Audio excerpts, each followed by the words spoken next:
अरे मर जाएगा बेचारा, काय को बैठा होगा ना। कल एक ने वीडियो बनाया था, बोले गलत देश में गलत सरकार के खिलाफ बैठा बोले आदमी, ये खुद की बली दे रहा बोले। याच्यामध्ये महत्वाचा मुद्दा असा आहे की सिल्लोड नगर परिषदने एक राम रहीम शॉपिंग कॉम्प्लेक्स बनवलेलं आहे आणि 6 वर्षापूर्वी त्यांनी ते कॉम्प्लेक्स बनवलेले, तिथं आरक्षण आहे। शॉपिंग कॉम्प्लेक्स प्लस पार्किंग असं 2 आरक्षण आहे। त्या शॉपिंग कॉम्प्लेक्स त्यांनी 6 वर्षापूर्वी बनवून ठेवलेले, त्याचा लिलाव आजपर्यंत केलेला नाही। आता त्या पार्किंगच्या जागेत त्यांनी अजून एक मोठं कॉम्प्लेक्स बनवलेले। आता माझा आमचा आरोप असा आहे की सामान्य व्यक्तीला एखादा छोटंसं घर बांधायचं असेल किंवा काही विकास काम काही बांधकाम करायचं असेल तर त्याला कमीत कमी 10 NOC लागतील, त्याला बांधकाम परवानगी घ्यावं लागेल। आणि इतकं सगळं करून सुद्धा सिल्लोड नगर परिषद त्याला इतका त्रास देते, जोपर्यंत त्यांची चिरीमरी म्हणजे सरळ सरळ खंडणी जोपर्यंत दिली जात नाही, मांडवाली होत नाही, तोपर्यंत त्याला बांधकाम परवानगी दिली जात नाही। मग सामान्याने एवढा त्रास असताना इकडे नगर परिषद आपल्या पदाचा वापर करून गैरवापर करून एक मोठं व्यापारी संकुल जिथे 150 दुकानं काढलेली आहेत त्यांनी ते अनधिकृतपणे बांधू शकतात, तर मग त्याच्यावर प्रश्न का उपस्थित केला नाही पाहिजे, हा आमचा महत्त्वाचा प्रश्न आहे। जर समजा हे कॉम्प्लेक्स बांधून समजा आता इथं एक हाती सत्ता अब्दुल सत्तारची आणि त्याचा मुलगा आता सध्या नगराध्यक्ष आहे, हे दोघे बाप बेटे मिळून संपूर्ण तालुक्यालाच नव्हे सिल्लोड शहराला त्यांनी वेठीस धरलेला आहे। चुकीचे कामे करून लोकांना फसवण्याचा हा त्यांनी नवीन धंदा सुरू केलेला आहे का असा मला प्रश्न पडलेला आहे। जर समजा ह्या कॉम्प्लेक्सचा लिलाव झाला, तिथे लोक पैसे भरतील, पैसे भरून ते कॉम्प्लेक्सचे गाळे घेतील, तिथे उद्योग व्यवसाय सुरू करतील। उद्या हे प्रकरण जर कोर्टात गेलं, कोर्टाने आदेश दिले गाळे पाडा, तर याच्यात कोणाचं नुकसान आहे, सामान्य नागरिकांचं नुकसान होणार आहे। या बाप बेट्यांचं काही जाणार नाही, तर हे पैसे कमवून बसतील, मग यांच्या खिशातून हे पैसे भरून देतील का लोकांना? अजिबात नाही।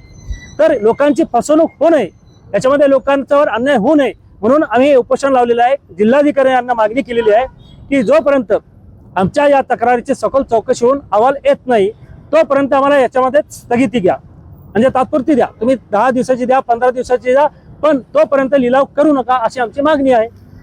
तर दुसरी गोष्ट अशी आहे की शिंदे सरकार म्हणजे शिंदे साहेबांना हे सर्व माहित नाही का?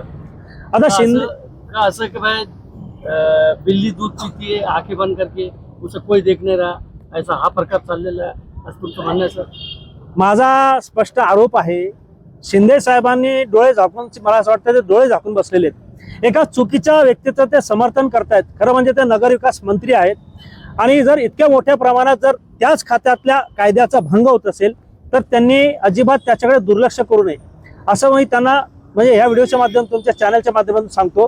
कारण अब्दुल सत्तार हा कोणत्याही एका नेत्याचा आजपर्यंत राहिलेला नाही, तो प्रत्येक वेळेला नेता बदलत असतो, पक्ष बदलत असतो, पार्टी बदलत असतो, तो कोणत्याही पक्षाची पार्टीशी एकनिष्ठ अजिबात राहिलेला नाही। तो कधी शिंदे साहेबांना पण धोका देऊ शकतो। तर असं वाटतं का म्हणजे पूर्ण त्यांनी जे आहे तर सगळं जे अधिकारी आहे, अधिकारी वर्ग यांना हाताशी धरून हे 2 नंबरचे काम चालतात, बरोबर? आणि कोणी आवाज उठवायला गेला की बिलकुल तेरी खैर नाही, तेरी टांगे तोड। आता कदाचित तुम्हाला आठवत असेल की सुनील केंद्रेकर साहेब जेव्हा ते विभागीय आयुक्त होते त्यावेळेस आम्ही इथे 23 मंडप लावलेले होते आणि जवळपास 40 आमचे जे उपोषणकर्ते इथं बसलेले होते। मोठं आंदोलन झालं होतं। तर केंद्रेकर साहेबांनी मला बोलवलं होतं, त्यांनी स्पष्ट त्यांच्या भाषेत मला एकच बोलले होते, एक वेळ मी बिहारमध्ये काम करेन पण मला सिल्लोड परवडणार नाही, कारण सिल्लोड हे बिहारपेक्षा जास्त वाईट गाव आहे, असं त्यांच्या तोंडातून हे वक्तव्य होते। म्हणजे याचा अर्थ असा आहे की बिहारपेक्षा वाईट हे त्यांनी बोलले, म्हणजे असा अर्थ तो देशातला सगळ्यात वाईट तालुका आहे का असा मला प्रश्न पडलेला आहे। एक जबाबदार अधिकाऱ्याने तुम्हाला एक जबाबदार प्रामाणिक अधिकाऱ्यांना सांगितलं, जे लोक त्यांच्या प्रामाणिकतेचे आपल्याला उदाहरण देतात। तर आता मग तुमची मागणी मान्य न झाल्यास पुढचं पाऊल कोणतं? नाही, सध्या उपोषणाचा आमचा मार्ग आहे, उपोषण आम्ही करणार जोपर्यंत, आणि स्थगिती द्यायला काही अडचण नाही आहे। आम्ही काय मागणी केलेली, तुम्ही अहवाल प्राप्त करा, 8 दिवसात अहवाल घ्या, आम्हाला काय की नाही 8 दिवसाची स्थगिती द्या, 8 दिवसात अहवाल येऊ द्या। जर समजा आमचे आरोप सिद्ध नाही झाले तर तुम्ही त्याला लिलावाची परवानगी द्या, पण आरोप सिद्ध झाले तर मग ते बांधकाम तोडणार का असा सुद्धा त्यांना प्रश्न आहे। सर एक गोष्ट अशी आहे, आता आपण जे पुरावे दिलेले होते ईडीला वगैरे वगैरे सर्व खात्यांना दिल्लीपर्यंत पोहोचलेले आहे, बरोबर? पण सर साधी चौकशी नाही म्हणजे हा काय प्रकार? नाही, सध्या सिल्लोडचीच परिस्थिती नाही, तुमच्या म्हणजे चॅनलच्या माध्यमातून आपण बातम्या पाहत असतो। आता जसं उद्धव ठाकरे स्वतः म्हणतात की बाबा सुप्रीम कोर्टात माझी केस चालत नाही, इतका मोठा पार्टीचा नेता म्हणतो माझी केस चालत नाही, तिथं आम्ही एकदम क्षुल्लक कार्यकर्ते आहोत.